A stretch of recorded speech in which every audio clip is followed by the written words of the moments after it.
Assalamualaikum warahmatullahi wabarakatuh. Kami dari kelompok 3 dan saya Atul. Hai, saya Ina. Halo, saya Syifa. Saya Bila. Saya Fathur Rahman.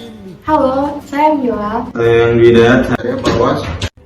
Di sini kami akan membahas tentang Pancasila pada masa Orde Lama. Merupakan dasar ideologi bangsa Indonesia.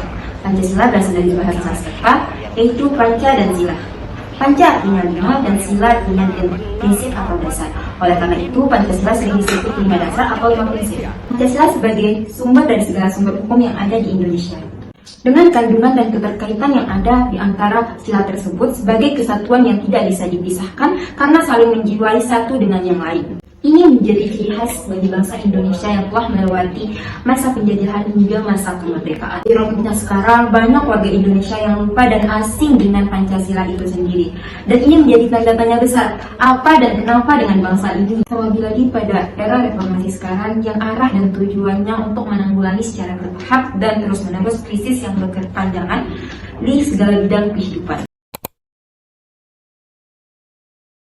Saya akan membahas tentang sejarah perkembangan Pancasila pada Orde Lama. Pada masa Orde Lama ini, kondisi politik dan keamanan negeri diliputi oleh kekacauan dan sosial budaya yang masih berada dalam masa peralihan. Dari masyarakat yang terjajah menjadi masyarakat yang merdeka. Masa Orde Lama adalah masa pencarian bentuk penerapan Pancasila, terutama dalam bentuk yang berbeda-beda. Terdapat 3 periode Pancasila yang berbeda-beda. Yang pertama, pada periode 1945 sampai dengan 1950. Yang kedua, periode 1950 sampai dengan 1959. Dan yang ketiga yaitu periode 1959 sampai dengan 1966. Pada periode ini, terjadi 2 pemberontakan. Pertama, pemberontakan Partai Komunis Indonesia atau PKI yang terjadi di Madiun pada tanggal 18 September 1948. Pemberontakan ini dipimpin oleh Mussolini. Tujuan utamanya adalah untuk mendirikan negara Soviet Indonesia dengan berideologi komunis. Dengan kata lain, pemberontakan tersebut akan mengganti Pancasila dengan paham komunis. Pemberontakan ini pada akhirnya bisa digagalkan. Kedua, terjadi pemberontakan Darul Islam atau Tentara Islam Indonesia yang dipimpin oleh Sekar Maji-Marijan Kartosuwiryo. Pemberontakan ini ditandai dengan didirikannya Negara Islam Indonesia atau NII oleh Kartosuwiryo pada tanggal 17 Agustus 1949. Tujuan didirikannya NII adalah untuk mengganti Pancasila sebagai dasar negara dengan syariat Islam. Upaya penumpasan pemberontakan ini memakan waktu yang cukup lama. Kartosuwiryo bersama dengan para pengikutnya baru bisa ditangkap pada tanggal 4 Juni 1962. Pada periode ini dasar negara tetap Pancasila, akan tetapi di dalam penerapannya lebih diarahkan seperti ideologi liberal. Pada periode ini juga, persatuan dan kesatuan mendapat tantangan yang berat. Dengan munculnya pemberontakan Republik Maluku Selatan atau biasa disebut dengan RMF, juga pemerintahan Revolusioner Republik Indonesia atau disebut juga PRRI, dan perjuangan rakyat semesta atau Parmesta yang ingin melepas diri dari NKRI. Pada periode ini dikenal dengan periode demokrasi terpimpin. Pada masa ini terjadi berbagai penyimpangan penafsiran terhadap Pancasila dalam konstitusi, dan Soekarno menjadi otoritas, diangkat menjadi periode seumur hidup dan menganggap nasionalis, agama, dan komunis yang ternyata tidak cocok bagi NKRI. Pada periode ini terjadi pemberontakan PKI 30 September 1965 yang dipimpin oleh DN Aidit yang bertujuan mendirikan negara Soviet di Indonesia. Di periode ini Pancasila diganti dengan paham komunis.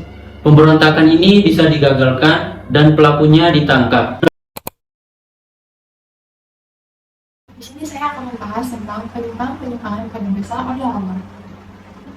Penyimpangan yang pertama yaitu Presiden membubarkan DPR hasil pemilihan umum dan membentuk DPR gotong royong. Hal ini dikarenakan DPR menolak rancangan pendapatan dan belanja negara yang telah diajukan oleh pemerintah. Penyimpangan yang kedua yaitu pemimpin lembaga-lembaga negara diberi kedudukan sebagai menteri-menteri negara, yang berarti menempatkannya sebagai pembantu presiden. Penyimpangan yang ketiga yaitu kekuasaan presiden melebihi wewenang yang telah ditetapkan oleh Undang-Undang Dasar 1945.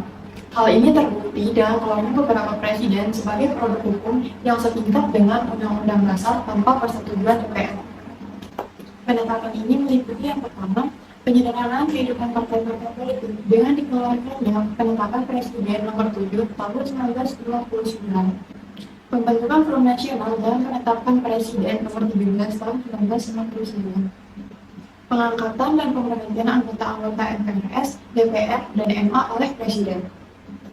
Penyimpangan yang terakhir yaitu hak budget DPR tidak berjalan karena pemerintah tidak mengajukan rancangan undang-undang APBN untuk mendapatkan persetujuan dari DPR.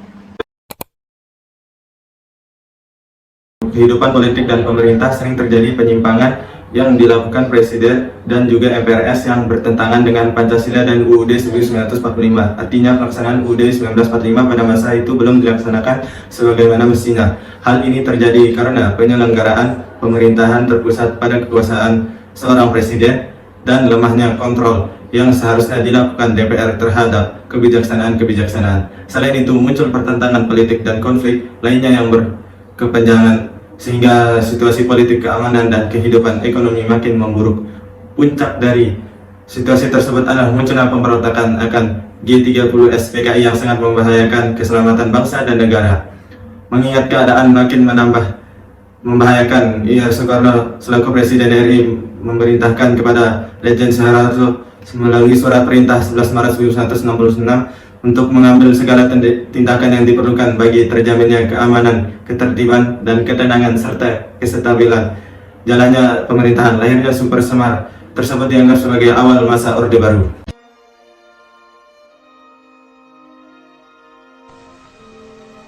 Surat perintah 11 Maret itu mula-mula dan memang sejurus waktu membuat mereka bertampik sorak-sore kesenangan.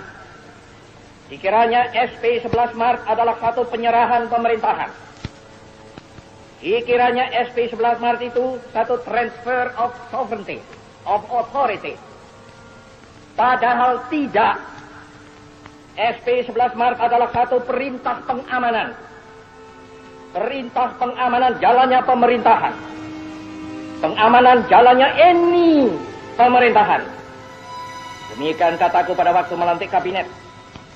Kecuali itu, juga perintah pengamanan keselamatan pribadi Presiden. Perintah pengamanan wibawa Presiden. Perintah pengamanan ajaran Presiden. Perintah pengamanan beberapa hal. Dan Jenderal Soeharto telah mengerjakan perintah itu dengan baik. Dan saya mengucap terima kasih kepada Jenderal Soeharto akan hal ini.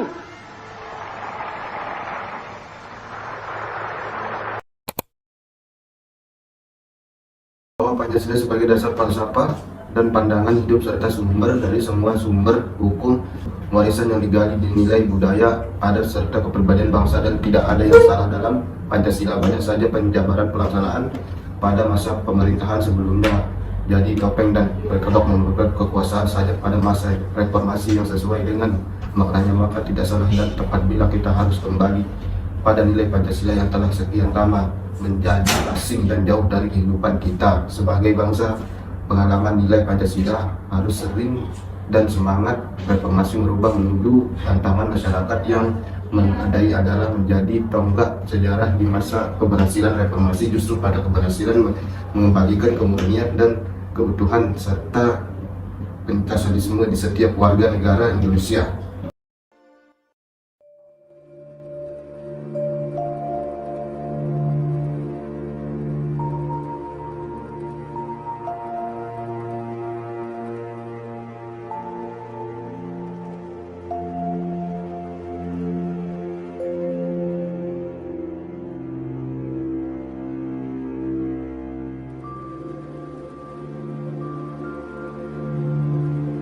Dengan segala kerendahan hati, dan penuh rasa tanggung jawab, kami sebagai pengemban ketetapan MPRS nomor 9 dan atas nama seluruh prajurit-prajurit Angkatan Bersenjata Republik Indonesia menerima penugasan tersebut.